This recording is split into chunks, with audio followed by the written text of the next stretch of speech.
आजच डाउनलोड करा आणि तुमच्या आवडत्या मालिकांचा आनंद लुटा। आई, हे नातं मी कधी बी मागितलं नव्हतं। नशिबानं माझ्या गळ्यात बांधलं गेलं अन तरी सुद्धा हे नातं मी मनापासून निभावण्याचा प्रयत्न केला।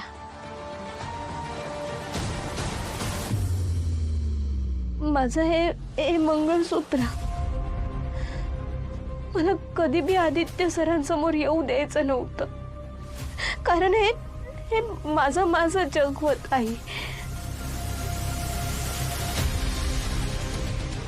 माझ्या मंगळसूत्राचं सत्य कधी बी आदित्य सरांना नव्हतं सांगायचं।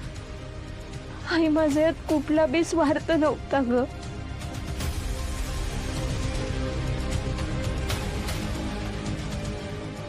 आदित्य सरांनी हे मंगळसूत्र बघितलं आहे। मला नाही माहिती ते काय विचार करते।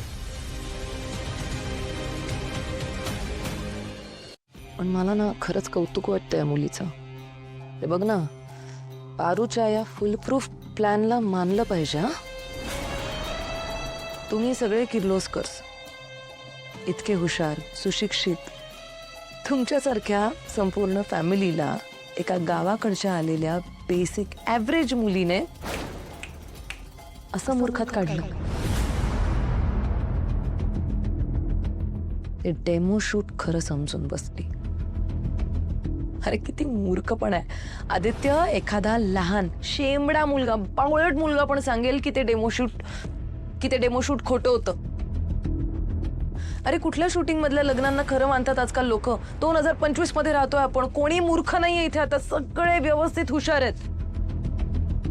पण पारू त्या लग्नाला खरं समजून बसली।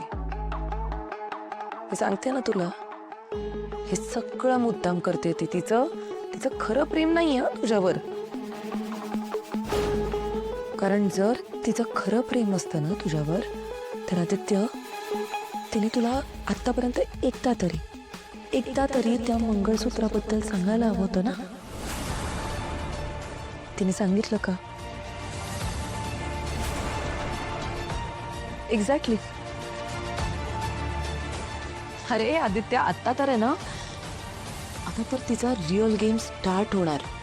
आता तिला माहिती आहे तू ते मंगळसूत्र बघितलंस म्हणजे ती तुला ऑफिशियली लग्नासाठी विचारणार। आणि तेव्हा ना तू तिच्या लग्नाच्या त्या प्रपोजलला नकार दे। आणि मग बघ ती कसं तुला ब्लॅकमेल करते ते। आणि तू जर तिचं काही ऐकलं नाहीस, तिच्या मनाविरुद्ध गेलास ना, तर ती तुला धमकी सुद्धा देईल की ती देवी आईंना जाऊन सगळं सांगेन म्हणून। ती त्या एका मंगळसूत्रामुळे तुला इतका त्रास देईल ना आदित्य, की एका पॉइंटला तुझे हात दगडाखाली असतील आणि तुझ्याकडे काही ऑप्शन नसेल, तुला तिचं ऐकावंच लागेल। पण ह्या सगळ्या प्रोसेसमध्ये ना तू न्यू सासू मॉम, न्यू सासरे डॅड, एक सासू मॉम, एक सासरे डॅड, प्रीतम, प्रिया, सगळ्यांचा ना विश्वास गमावून बसशील।